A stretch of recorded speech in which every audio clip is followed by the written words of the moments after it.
May tanong ako sa'yo. Bakit may mga taong kahit sandali mo lang nakilala, parang hindi mo na sila kayang alisin sa isip mo? Yung tipong bago ka matulog, sila ang huling laman ng utak mo. At paggising mo, sila pa rin. Pero ito ang mas matindi. Bakit may mga taong kahit araw-araw mong kausap, kahit lagi mong kasama, parang hindi mo maramdaman na ikaw ang laman ng isip nila? Kung napansin mo yan, may sikreto dyan. Kasi ang totoo, hindi sa tagal ng pagsasama nakabase ang koneksyon, kundi sa lalim ng emosyon na nararamdaman mo habang kasama mo siya. At yan ang unang hakbang para mabaliw siya sa iyo.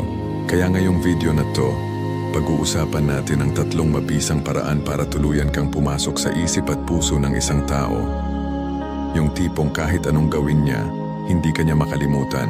Pero bago ang lahat, may kailangan ka munang maintindihan. Bakit ang hirap mapansin o maalala sa panahon ngayon? Sa panahon ngayon, mabilis ang lahat. May social media, may notifications, may scene zone, may ghosting. Kaya ang problema, hindi na nawawala ang mga tao, napapalitan lang. Isang mali lang, may bago na. Isang di nag-reply, may kausap ng iba. At kung gusto mong maiba, kailangan mong maintindihan na ang atensyon ng tao ngayon ay parang ginto, bihira at mabilis mawala. Ang dami mong makikitang nagsisikap na makuha ang atensyon ng gusto nila. Nag-PPM araw-araw, nagko-comment sa lahat ng post, nagpaparamdam sa stories. Pero tanong, nakukuha ba talaga nila ang puso o atensyon lang? Ang masakit, minsan mas napapansin pa ang tahimik kaysa sa maingay kasi ang mystery nakakadik. Ang predictable nakakabagot. At dito nagsisimula ang tunay na diskarte. Hindi sa pagiging available, kundi sa pagiging memorable. Aminin natin, lahat tayo gusto ng atensyon. Pero may mas mataas pa diyan. Ang gustong-gusto ng tao ay yung feeling na ikaw ang espesyal. Yung pakiramdam na iba ka sa lahat. Pero paano kung hindi niya maramdaman yun sa'yo? Anong mangyayari? Mawawala ka sa isip niya, parang kanta sa playlist. Pakinggan niya minsan tapos skip. Parang chat mo. Makikita, mababasa pero hindi tatatak. Kaya ang goal mo dito ay hindi lang mapansin, kundi pumukaw ng emosyon.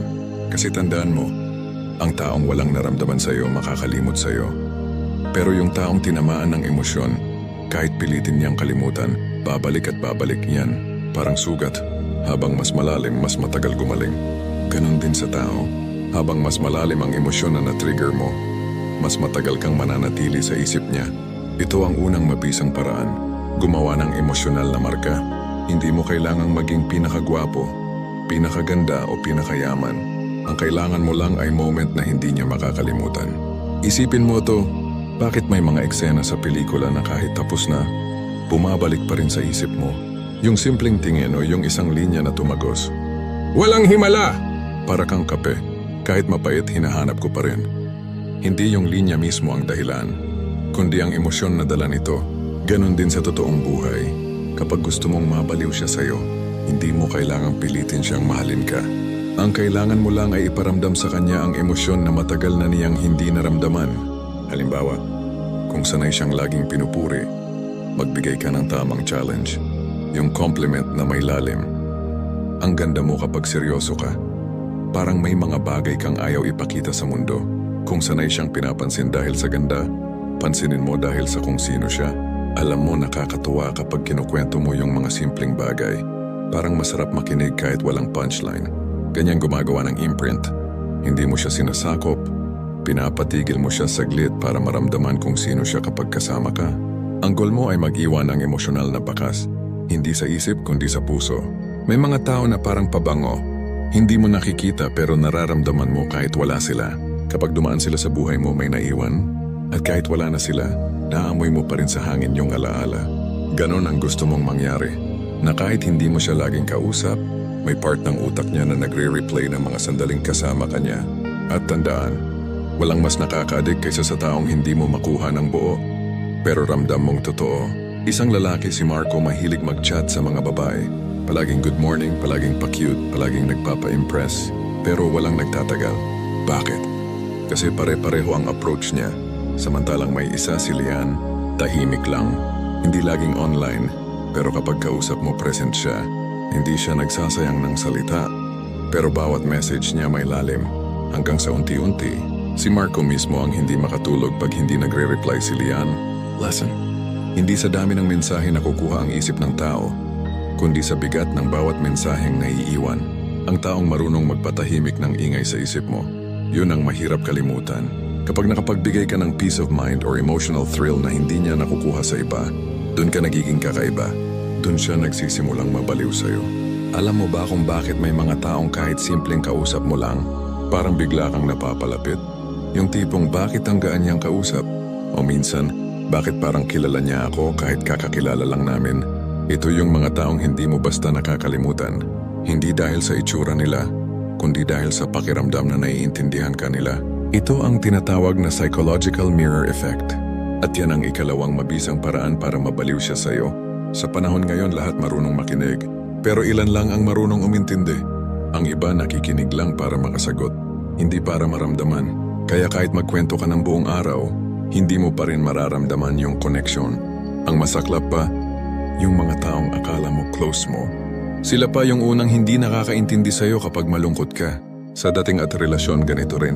Ang daming nagpaparamdam, pero iilan lang ang nakakaintindi ng lalim mo. At doon nagsisimula ang pagkabaliw ng isang tao kapag may nakaramdam siya ng koneksyon na hindi niya maramdaman sa iba. Lahat ng tao may dalawang uri ng gutom. Gutom ng katawan kaya mo busugin ng pagkain. Pero yung gutom ng kaluluwa, yan ang mahirap gamutin. Ito yung pakiramdam na kahit may kausap ka may kulang pa rin. Na kahit masaya kayo, parang may distansya pa rin sa pagitan yung dalawa. At kapag dumating ang isang taong nakakaintindi sa ganitong gutom, nagiging addicting siya. Hindi dahil sa ginagawa niya, kundi dahil sa kung anong nararamdaman mo kapag kasama mo siya. Isipin mo to, may mga tao na hindi mo gusto sa simula, pero habang nakakausap mo, unti-unti mong hinahanap-hanap. Kasi bawat usapan parang therapy mo, tahimik pero may saysay. Ito yung sikreto ng mga taong hindi mo makalimutan.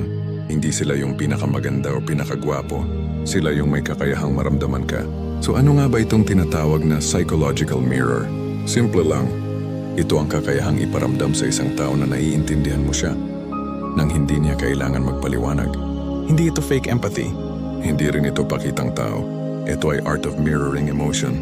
Kapag kausap mo siya, hindi mo lang inuulit ang mga salita niya, kundi nararamdaman mo kung saan nanggagaling yung emosyon. Halimbawa, kapag sinabi niya, nakakainis parang ako na lang lagi nag-e-effort.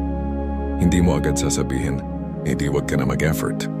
Hindi rin, ganyan talaga mahal mo eh. Ang tamang paraan ay mirroring the emotion. Ang hirap no? Yung ikaw na lang lagi tapos parang hindi ka napapansin. Boom. Hindi mo siya kinukontra. Hindi mo rin pinapayuhan agad. Pero naramdaman niya na naririnig mo siya. Hindi lang ang salita niya. At kapag naranasan niya ng isang tao, unti-unti siyang magiging komportable sa'yo. At ipag komportable na siya, unti-unti ka ring nagiging parte ng safe space niya. Isipin mo ang sarili mo bilang salamin sa madilim na kwarto. Hindi mo kailangan magliwanag para mapansin. Ang kailangan mo lang ay ipakita sa kanya kung sino siya. Kasi minsan, hindi naman talaga siya naghahanap ng taong mamahalin.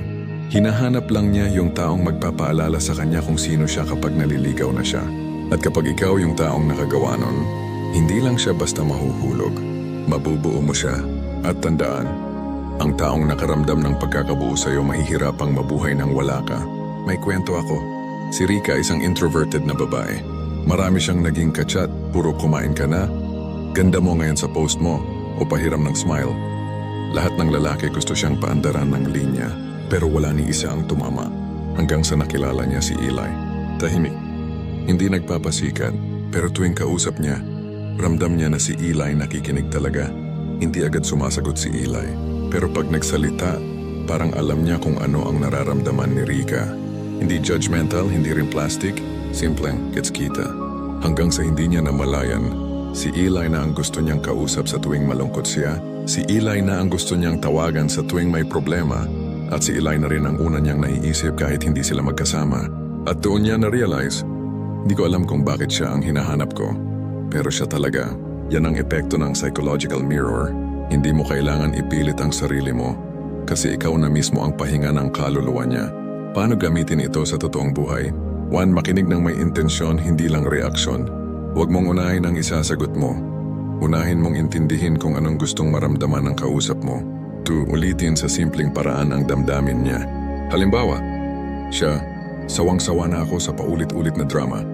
Ikaw, nakakapagod talaga pag parang ikaw lang ang umaayos palagi.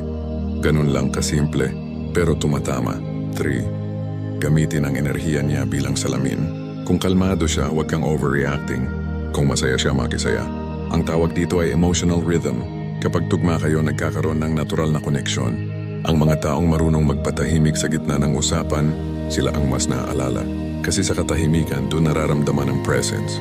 Kaya sa halip na punuin mo ng salita ang bawat segundo ng conversation, minsan tumahimik ka lang at titigan mo siya. Yung titig na hindi bastos pero totoo, parang sinasabi ng mata mo, "Sige lang, nandito lang ako. Di ko kailangang intindihin lahat, sapat nang maramdaman kita." Diyan siya mababaliw. Hindi dahil sa kung anong sinabi mo, kundi dahil sa kung paano mo siya pinaramdam. Hindi mo kailangang perpekto para maintindihan ng tama. Kailangan mo lang maging totoo sa pakikinig. At sa panahon ngayon, ang taong marunong makinig, mas kaakit-akit kaysa sa taong magaling magsalita. Kapag pinagsama mo ang empathy at mystery, nagiging lethal combination yan. Kasi habang nakikita niya na naiintindihan mo siya, hindi pa rin niya lubos na maintindihan kung paano mo nagagawa yon. Diyan nagsisimula yung mental loop sa isip niya. Bakit parang iba siya? Bakit hindi ko siya kayang kalimutan? Bakit sa kanya ako laging bumabalik? At kapag naramdaman na ng isang tao yan, wala na, nakaposisyon ka na sa pinakadelikadong lugar. Sa gitna ng isip at puso niya. Ngayon alam mo na ang psychological mirror, ang kakayahang iparamdam sa kanya na naiintindihan mo siya. Pero tandaan mo, hindi sapat na maintindihan ka niya o ma-feel ka niya. Kailangan mo ring mag-iwan ng kakulangan. Yung tipong kahit makuha ka niya, gusto ka pa rin niyang habulin. Bakit ganon? Kapag sobrang available ka, parang nawawala ang thrill. Pero kapag medyo naglaho ka, bigla siyang nagiging curious. Bigla siyang naghahanap. Bigla siyang nagte-text. Bigla siyang namimiss ka. Ang tawag dyan ay subtle detachment. Isa sa pinakamakapangyarihang paraan para mabaliw siya sa'yo. Hindi dahil nilaro mo siya, kundi dahil marunong kang magbigay ng space na nakaka-addict. Sa mundo ng modern dating, sobrang daming nagkakamali dito. Yung tipong sobrang effort, sobrang lambing, sobrang presence, hanggang sa unti-unti, nagiging predictable ka. Hindi alam mo na yung problema sa predictable, hindi na siya nakakakuryente. Kasi sanay na siyang nandyan ka. Sanay na siyang magre-reply ka agad. Sanay na sa good morning, good night, ingat ka. Hanggang sa hindi na niya hinahanap. Tandaan mo ito, ang hindi mo na kailangang hanapin, hindi mo na rin binibigyan ng halaga. Kaya kung gusto mong mabaliw siya sa'yo, kailangan mong matutunang maging presensya na may espasyo. Yung nandyan pero hindi madaling makuha. Yung totoo pero hindi todo-todo agad. Lahat ng tao gusto ng chase kahit hindi nila inaamin. Kasi sa chase, doon nila nararamdaman na may halaga ka. Kapag sobra kang naghabol, nawawala yung imbalance na nagpapa-excite. Para kang isang pelikulang alam na agad ang ending. Wala nang thrill, wala nang suspense. Minsan nagtataka ka kung bakit parang siya na ang nagdidikta ng tempo. Bakit parang ikaw na ang laging humihingi ng oras. Samantalang dati siya yung unang naghahanap sa'yo. Simple lang, kasi pinakita mong kaya kanyang makuha kahit kailan. At kapag alam ng tao na sigurado ka, wala ng challenge. At sa psychology ng attraction, ang kawalan ng challenge ay simula ng pagkawala ng emosyon. Ang subtle detachment ay hindi pa cool, hindi rin playing hard to get. Ito ay art of giving space without losing connection. Hindi ito tungkol sa pagiging malamig. Ito ay tungkol sa pagpapatibay ng misteryo at respeto. Tandaan mo, hindi mo kailangang lumayo ng tuluyan para maramdaman ang presence mo. Kailangan mo lang magbigay ng tamang distansya para maramdaman niya ang halaga mo. Example, kapag dati araw-araw kang nagte-text, subukan mong magbawas ng kaunti. Hindi para saktan siya, kundi para bigyan ng pagkakataon ang isip niyang mamiss ka. Kapag dati ikaw ang laging nag-aaya, hayaan mong minsan siya naman. Kasi sa moment na siya na ang mag-initiate, ibig sabihin nagkaroon ka na ng epekto. At yun ang goal mo. Hindi habol kundi habit. Gawing habit niya ang hanapin ka, kahit wala ka. Isipin mo ang sarili mo na parang hangin sa tanghaling tapat. Hindi ka nakikita pero ramdam ka. Hindi ka hawak pero hinahanap. At kapag nawala ka, doon lang nila marirealize kung gaano ka nila kailangan. Yan ang essence ng subtle detachment. Hindi mo siya pinapahirapan, pero pinapaalala mo sa kanya na ang presensya mo ay hindi basta-basta. Sa psychology, merong tinatawag na dopamine anticipation effect. Ito yung kilig o excitement na nararamdaman ng tao habang hinihintay ang isang bagay. Mas mataas pa minsan ang thrill habang naghihintay kaysa sa mismong pagtanggap. Kaya kapag marunong kang magbigay ng delay, space at mystery, Na-activate mo yung part ng utak na nagiging addicted sa anticipation kapag hindi ka agad nagre-reply. Pero may dahilan, kapag hindi ka laging available pero consistent, nagiging puzzle ka. At alam mo naman ang tao, lahat ng puzzle gusto nilang masolusyonan. Example, isang babae si Kara sobrang sweet sa boyfriend niya. Lagi siyang nandyan, text buong araw, call bago matulog. Pero isang araw, napansin niya parang nagbago ang boyfriend niya. Hindi na kasing init dati, parang sanay na lang. So sinubukan niyang magbago ng diskarte. Hindi siya nag-text buong araw, hindi rin siya agad sumagot ng tumawag ito. Pero hindi siya nagalit, hindi rin siya malamig. Normal lang, kalmado, confident. Ang ending, kinabukasan, yung boyfriend niya ang biglang nagparamdam. Bay, okay ka lang, na-miss kita. Ayan ang magic ng subtle detachment. Hindi mo kailangang magalit o magkulit. Kailangan mo lang mawala ng may purpose. Minsan, hindi mo kailangang umalis para mapansin. Kailangan mo lang maging tahimik sa tamang oras. At sa tahimik mong pagkawala, doon niya marirealize kung gaano ka pala kalakas sa buhay niya. 3 paraan para gamitin ang subtle detachment. First, nagbibigay ng controlled distance. Ibig sabihin, hindi ka totally maglalayo. Kapag busy ka, sabihin mo ng totoo. Pero huwag mong ibigay lahat ng oras mo. Kasi oras na binibigay mo ng buo, nawawala ang halaga. 2, panatilihin ang unpredictability. Huwag mong hayaan na lagi kanyang mabasa. Kung dati lagi kang sweet, minsan maging chill. Kung dati lagi kang serious, minsan magpatawa. Kasi ang unpredictability ay nagtitrigger ng curiosity. At curiosity leads to obsession. 3, focus sa sarili mo. Gamitin mo ang space para pagandahin ang sarili mo. Mentally at emotionally.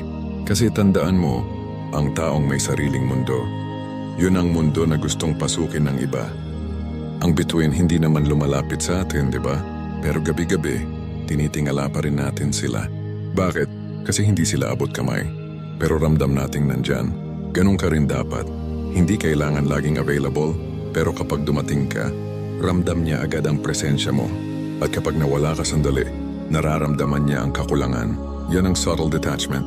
Yan ang sikreto ng mga taong hindi mo makalimutan kahit gusto mong kalimutan. Ngayon kung pagsasamahin mo ang 3 natutunan mo. 1. Emotional na imprint. Gumawa ka ng marka sa puso. Tawag sa psychological mirror. Iparamdam mong naiintindihan mo siya. 3. Subtle detachment. Magbigay ng espasyo para hanapin ka. Ang resulta, isang koneksyon na hindi madaling maputol. Isang presensya na kahit wala ka, ramdam pa rin niya. At isang energy na kahit pilitin niyang labanan, babalik at babalik pa rin siya sa'yo. Kasi ganito ang totoo. Ang tunay na pagmamahal hindi hinahabol. Ang totoo hinahanap kahit ayaw na hanapin. Story time, the one that got away. Si Adrian simpleng lalaki lang, walang masyadong drama, walang pasikat, pero lagi siyang marunong mag-timing. Kapag gusto niyang magparamdam, mararamdaman mo. Kapag gusto niyang manahimik, mararamdaman mo rin. At dahil doon si Mia, yung babaeng dati sanay na laging pinapansin, biglang hindi alam ang gagawin. Bakit hindi siya hinahabol? Bakit parang okay lang kay Adrian kahit hindi siya mag-reply? Hanggang sa siya na mismo ang nag-effort. Siya na yung unang nag-message. At nung nagkita sila, ang sabi niya, "Hindi ko maintindihan, pero pag hindi kita kausap, parang kulang." At ngumiti lang si Adrian sabay sabi, "Baka kasi sanay ka sa mga naghahabol, hindi sa mga kalmado." Yun ang lakas ng subtle detachment. Hindi mo kailangang ipakita na kailangan mo siya. Ipaparamdam mo lang na masaya ka kahit wala siya. At dun niya maiisip, paano kung mawala siya ng tuluyan? Ang pinakamalakas na diskarte ay hindi yung nagpapahabol ka, kundi yung kaya mong mawala, pero hindi niya kayaning mawala ka. Kung may natutunan ka sa video na ito, i-comment mo sa baba. Mahirap akong kalimutan. Kasi tandaan mo, hindi sa haba ng panahon nabubuo ang koneksyon, kundi sa lalim ng damdaming naiiwan mo sa kanya.